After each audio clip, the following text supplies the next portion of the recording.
Hello everybody, MD Polo here. Thank you for joining me. Today we take a look at a CZ75 SP01. And this particular one is a one of one. There's not another one like it in the world, and we'll go and we'll see why. And towards the end of the video, I'll explain to you exactly what was done to it. So the SP01 was designed by CZ for military and police use, and it came on the heels of the very successful P01. The P01 is a compact. The SP01, like the one in front of you, is a full-size gun. But CZ also learned some lessons from the design of the P01, and that was part of the manufacturing process, the updated technology, and also the ergonomics and just an overall better feel from the P01 and then incorporate it to the gun you see in front of you. I'm going to give you a bit of the specs on it, and not too much. There's a lot of videos out there on this, but just to give you a bit of specs on it, and then we're going to dive into what makes this one so different and a one of one. The one in front of you is a 9mm single action, double action. It is hammer fired and it is full size. The barrel is a 4.6-inch cold hammer forged barrel. It came with two mags, 19 plus 1. As you see here, it's a 17, but it's got a plus 2 at the bottom. Came with two of them, metal mags, so that's very nice.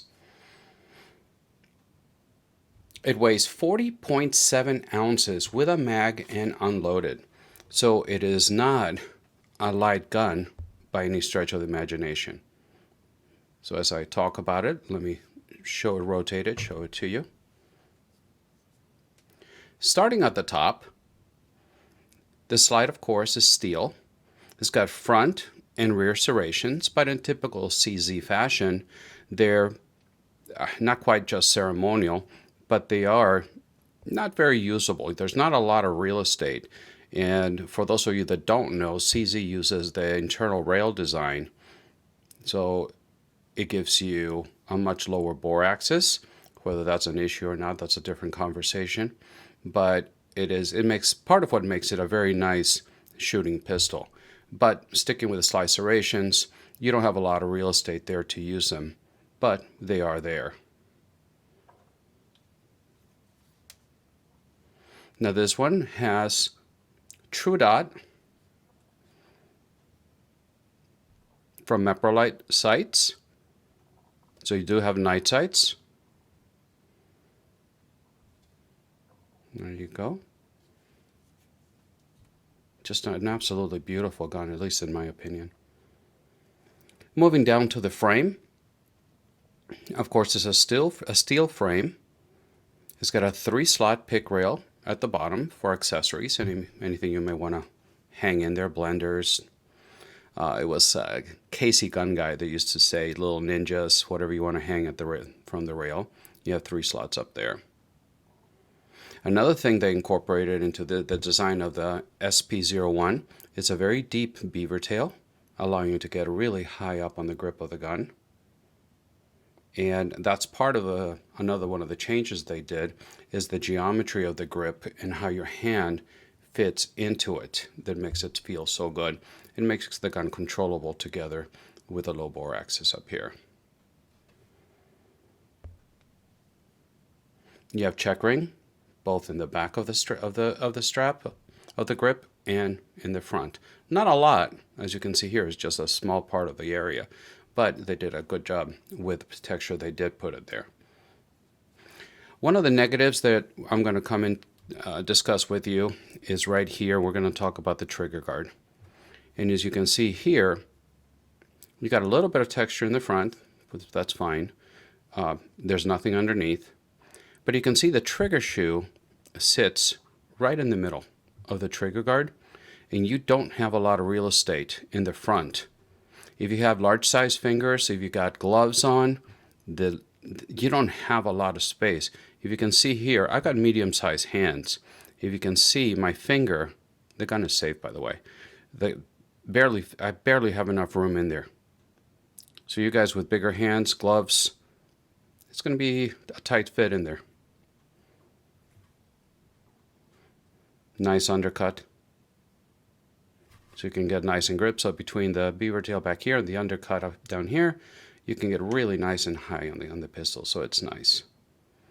The grips, I find them beautiful. Wood grips from ZZ with this basket weave design. I think it complements the colors of the gun. Just absolutely beautiful. The controls, and of course the gun has been safety checked. There is a snap cap in there, YouTube. That is not a live round. That is to protect the internals of the gun when it's fired without live fire.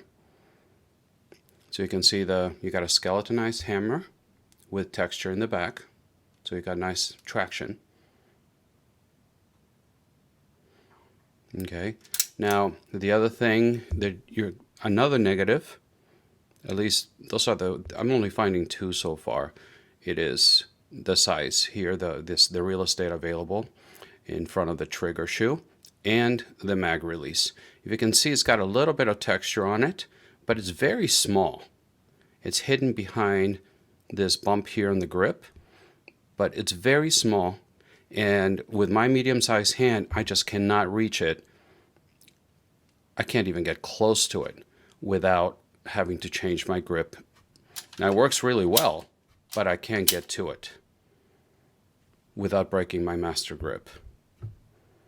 And even then, it's a small target to hit to get to that mag release. So now I don't want this to be a very long video, but let's get into what makes this gun so special.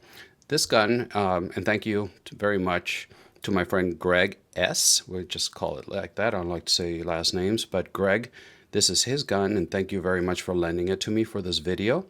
And we shoot together at Range USA in Carmel, Indiana, and I've admired this pistol. And the other day he just said, hey, here it is, take it home, make a video if you'd like. So thank you very much, Greg. Now what makes this special? I think it's obvious by now if you see the coloring on it. This gun was sent over to Wyoming Armory for the color case hardening process of both the frame and the slide. So they took the gun completely apart and did the color case hardening on it. And the way the color, you can have different colors on it, different treatment as far as the outcome of it. But the way what this is called the bone and charcoal harden process, bone and charcoal. So that's why I try to change the background here for you guys. I thought it would complement well with the color of the color case hardened. So I'm not an expert on what the process is to make it look like this, but I do know that not two of them come out alike. So every one is a one of one, simply because the color and the process is going to turn them out different every single time. I think it turned out absolutely beautiful. And let me tell you, the camera does not do it justice.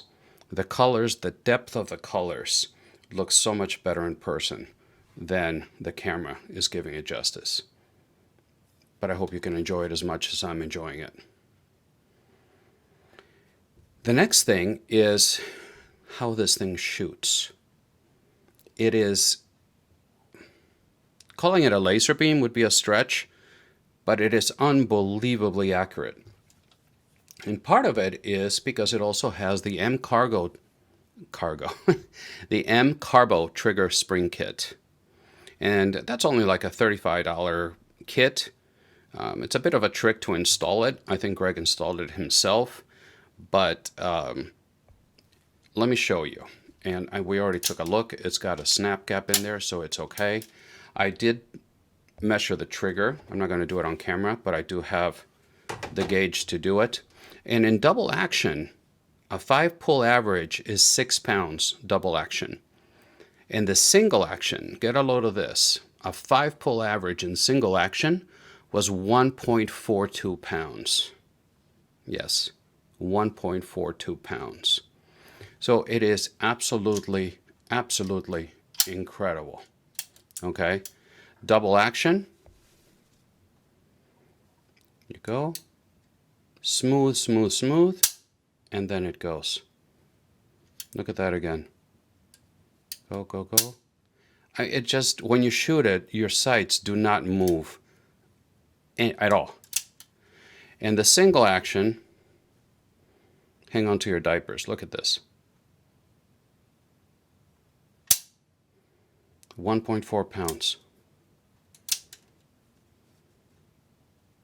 Go again. Insane. So I think the combination between the color case hardening from Wyoming Armory and the M-Carbo trigger spring kit that was installed, and the grips. I love the grips. What an amazing pistol. And so just wanted to show it to you. I hope you enjoyed it. I hope it's coming through. The colors are coming through in the camera. And once again, thank you, Greg, for letting me showcase this unique and absolutely wonderful CZ 75 SP01. So as always, thank you so much for stopping by. I upload videos every Friday morning and when I can on Wednesday mornings as well. I'm very active on Instagram. There you can see what's coming down the channel to the channel before it gets to YouTube. So if you want to give me a follow over there, I would greatly appreciate it. Once again, thank you very much for stopping by. And until the next time, God bless.